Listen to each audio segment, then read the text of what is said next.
A storm erupted inside a local council chamber last week after a Labour leader launched a tirade that stunned even his fellow councillors. What should have been a straightforward discussion about the flying of Britain's national flags turned into an extraordinary outburst that revealed, once again, the sheer contempt some in Labour have for ordinary people showing pride in their country. Let's break this down, but first, don't forget to hit that like button and subscribe so you don't miss future updates. The scene was Hertsmere Borough Council. Conservative councillor Brett Rosehill raised a simple question. He asked whether Operation Raise the Colours, a grassroots movement encouraging people to proudly fly the St George's Cross and the Union Jack, would be allowed to continue without interference. Rosehill was echoing what thousands of people across Britain are doing, putting up flags to celebrate who they are, their heritage, and their nation. To him, this was an expression of public sentiment, nothing more and nothing less. He wanted assurances those flags would not be torn down. But instead of answering calmly, Labour leader Jeremy Newmark exploded. In an astonishing rant, he branded the entire movement an organised attempt by a bunch of criminals, extremists and nonces to hijack our national flag. Gasps filled the chamber. People were visibly shocked. What should have been a debate about local displays of patriotism turned into Newmark slandering ordinary men and women as degenerates simply because they wanted to fly the Union Jack and the St George's Cross. Let's be absolutely clear here. Operation Raise the Colours is not an extremist movement. It isn't run by criminals. It isn't about intimidation. It's about ordinary people saying, "We've had enough of being told our flag is a source of shame."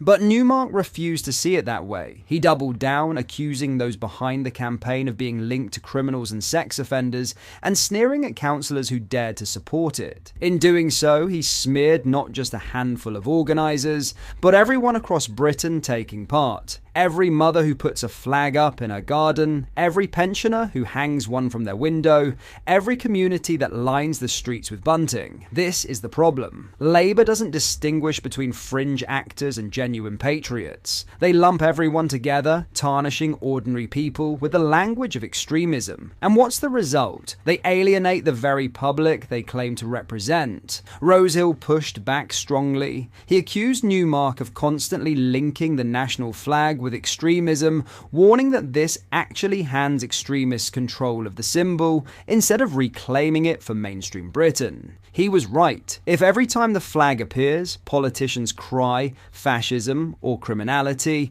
you're effectively conceding that extremists own it. But they don't. The flag belongs to all of us. It belongs to the families of servicemen and women. It belongs to communities who wave it at national events. It belongs to fans at Wembley, kids on St George's Day, and every person who wants to see their heritage celebrated, not vilified. It's worth noting, Hertsmere Borough Council itself doesn't even control this issue fully. Highways fall under Hertfordshire County Council, run by the Liberal Democrats. Their policy is simple. Any unapproved items can be removed if workers see them. So while Newmark claimed Hertsmere won't take flags down unless there's a safety risk, the County Council still leaves open the possibility that flags will be stripped away. Again, ordinary people who simply want to show pride in their country are left in limbo, never sure whether their own councils will respect or remove their flags.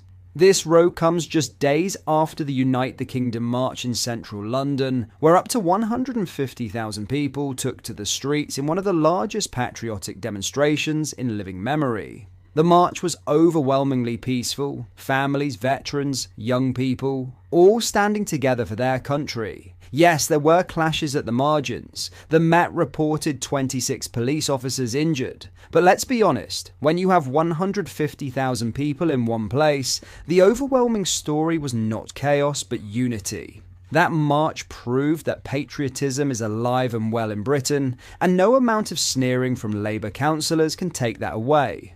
Operation Raise the Colours is part of that same movement. Ordinary people in towns and villages across the country taking the spirit of London back home with them, hanging flags, reclaiming symbols, and saying with one voice, "We will not be shamed out of loving our own country." This is the real divide in British politics today. On one side are ordinary people, workers, families, pensioners, who see the flag as a symbol of identity and pride. On the other are politicians like Jeremy Newmark, who seem to view patriotism with suspicion, hostility, or outright contempt. And here's the truth: the louder they sneer, the more obvious it becomes that they are out of touch. People don't put flags up to intimidate. They put them up because they love Britain. They're proud of their heritage. They want their children to grow up in a country where patriotism isn't a dirty word. So where does this leave us? With a Labour leader who smeared ordinary patriots as criminals, extremists, and nonces, and a growing movement of people who refuse to be silenced. The flag doesn't belong to extremists. It doesn't belong to Labour. It doesn't belong to Jeremy Newmark. It belongs to the people of Britain. And the more politicians try to shame them out of flying it, the more determined people will be to raise their colours even higher. At the end of the day, patriotism is not hate. Patriotism is love. Love for one's country. And no amount of political smears can ever erase that. In other news, Ed Miliband is on manoeuvres to topple Sir Keir Starmer as Labour's civil war deepens, according to party insiders. Senior Labour sources told The Sun he is plotting to destabilise the Prime Minister just 1 week before the Labour Party conference in Liverpool, which has been described as make or break for Sir Keir. One source said, "Everyone thinks Ed is plotting. Keir has been so loyal to Ed. Now, at the first moment the operation is creaking, Ed is outmanoeuvring against him. It is ugly stuff. During his recent reshuffle of the cabinet, it is believed that the Prime Minister tried to move Mr. Miliband to become Housing Secretary. However, a person close to those involved said Mr. Miliband went crazy and was really angry. The crack between the two increased when Mr. Miliband became the first cabinet minister to support Lucy Powell in her bid for the Labour Party deputy leadership job. In recent weeks, Ms. Powell has been a vocal critic of the Prime Minister after she was sacked during the reshuffle. In her race for the deputy job, she is up against number 10's pick, Bridget Phillipson. Another Labour frontbencher told The Sun, "Everyone knows Ed is out and plotting. But if people think the answer to a mid-term wobble in the polls is to bring back a man who lost an election when he was leader last time, they have gone mad."